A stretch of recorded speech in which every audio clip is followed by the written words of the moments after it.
Hi friends, welcome to Shruti Kannan channel. பொதுவாவே பாவக்காய் கசப்பா இருக்கு அப்படிங்கறனால ஈஸியா நம்ம சமையல்ல இருந்து அவாய்ட் பண்ணிரோங்க. ஆனா இது ரொம்பவே ஹெல்தியான வெஜிடபிள். சோ டேஸ்டாவும் இருக்கணும், அதே நேரத்துல ஹெல்தியாவும் இருக்கணும். அப்படி ஒரு சமையல் தான் இன்னைக்கு பார்க்க போறோம். பாவக்காய் பிட்லை எப்படி சமைக்க போறோம் அப்படிங்கறத பார்க்க போறோம். இந்த டிஷ்ஷை நீங்க வீட்ல ட்ரை பண்ணி பாத்தீங்கன்னா அடுத்து எப்ப நீங்க வெஜிடபிள் வாங்க போனாலும் உங்க லிஸ்ட்ல தானா பாவக்காய் ஆட் ஆயிருங்க. வீட்ல இருக்கிறவங்க கூட கேட்பாங்க. அந்த அளவுக்கு ஒரு டேஸ்டியான டிஷ் தான் இன்னைக்கு நம்ம பார்க்க போறோம். வாங்க எப்படி சமைக்கிறதுன்னு பார்த்திடலாம்.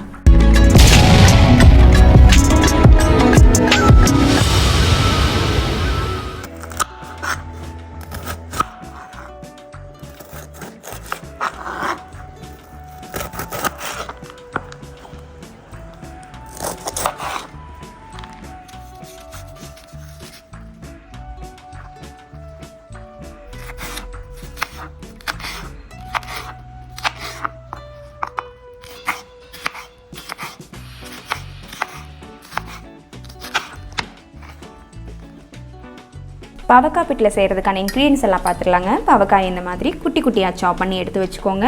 அதுக்கப்புறம் வறுக்கிறதுக்கு மிளகு, கடலைப்பருப்பு, உளுந்து, வரமிளகாய், கொஞ்சம் பெருங்காயத்தூள், அதுக்கப்புறம் தேவையான அளவு புளித்தண்ணி, தேங்காய், கடைசியாக கசப்பு தெரியாமல் இருக்கிறதுக்காக கொஞ்சம் வெல்லம்.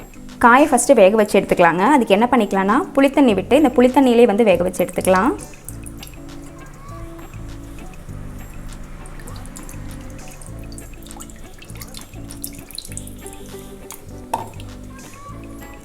இதையே நம்ம கட் பண்ண பாவக்காயை போட்டுக்கலாம். நிறைய தண்ணி விடணும்னு இல்லைங்க, காய் முங்குற அளவு தண்ணி விட்டால் போதும். அதுக்கப்புறம் அதில் தேவையான அளவு மஞ்சள் பொடி சேர்த்துக்கலாம். அதே மாதிரி தேவையான அளவும் உப்பையும் இப்போவே நம்ம சேர்த்துக்கலாம். நான் 1 டேபிள் ஸ்பூன் கிட்ட போட்டிருக்கேங்க. உங்களுக்கு தேவையான அளவு போட்டுக்கோங்க. தேவையான அளவு கொஞ்சம் தண்ணியும் விட்டுக்கோங்க. இந்த அளவுக்கு இருந்தால் கரெக்டாக இருக்குங்க. நல்லா கலந்து விட்டுட்டு விசில் போட்டு மூடி வச்சிடலாம்.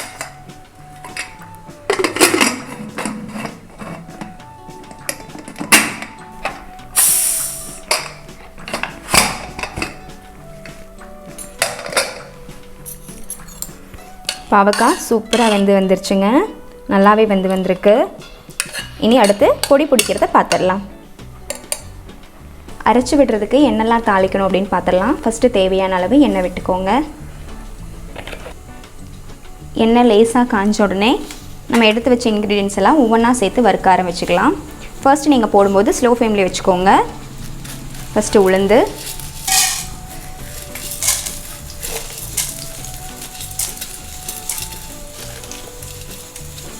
கடலைப்பருப்பு,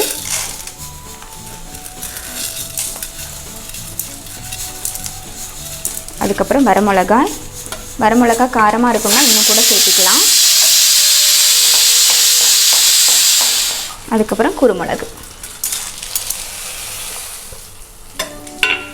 இப்போ ஹை ஃப்ளேமில் வச்சுட்டு நம்ம வறுக்க ஆரம்பிச்சுக்கலாம். கொஞ்சமாக மல்லி, ஒரு சின்ன டேஸ்ட்டுக்கு ஒரு ஃப்ளேவருக்காக நான் சேர்த்துருக்கேன். உங்களுக்கு இது வேண்டாம் அப்படின்னா கூட நீங்கள் விட்டுக்கலாம்.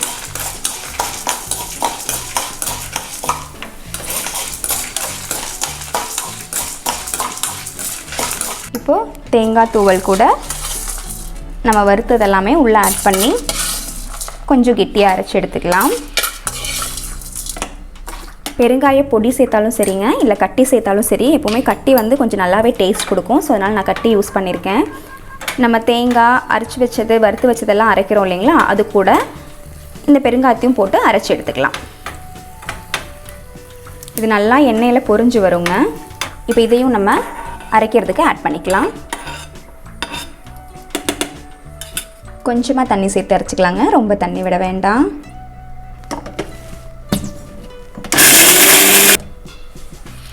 இது அரையிறத பொறுத்து நம்ம அப்பப்போ தண்ணி மிக்ஸ் பண்ணிகிட்டே அரைச்சிக்கலாம்.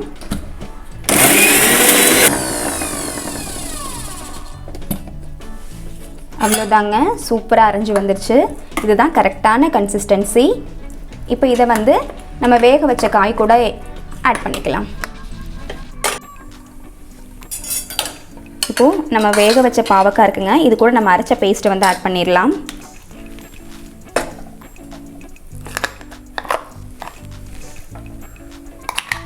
இந்த பேஸ்ட்டு தாங்க இதோட டேஸ்ட்டே. கரெக்டாக நம்ம வறுத்து பொடிச்சிட்டோம் அப்படின்னு சொன்னால் சூப்பராக இருக்கும்.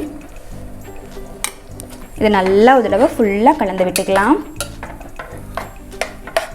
கொஞ்சம் கெட்டியாக வேணும்னா இப்படியே விட்டுக்கலாம், இல்லை தண்ணியாக வேணும்னா கொஞ்சம் தண்ணி கூட ஆட் பண்ணிக்கலாங்க.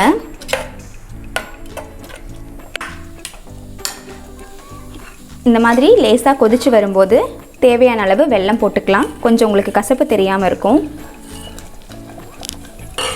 அதுக்கப்புறம் இதுக்கு மேலே கருகாப்பிலையும் தூவி விட்டுறலாம். அதுக்கப்புறம் ஒரு கிளறி விட்டுக்கலாம். இது நல்லா கொதிச்சு வந்ததுக்கப்புறம் கடுகு தாளித்து கொட்டினா முடிஞ்சதுங்க. நம்மளோட பாவக்காய் பிட்லை ரெடி ஆயிரும்.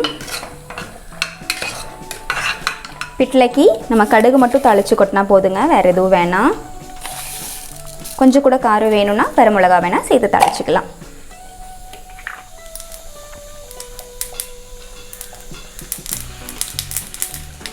கடுகு நல்லா வெடிச்சதுக்கப்புறம் நம்ம பிட்லையில் இது கொட்டிடலாங்க. இதையும் ஒரு தடவை நல்லா கலந்து விட்டுடலாம். அவ்வளோதாங்க, டேஸ்டியான பாவக்காய் பிட்லை நல்லாவே ரெடி ஆயிடுச்சு. கண்டிப்பாக வீட்டில் ட்ரை பண்ணி பாருங்கள்.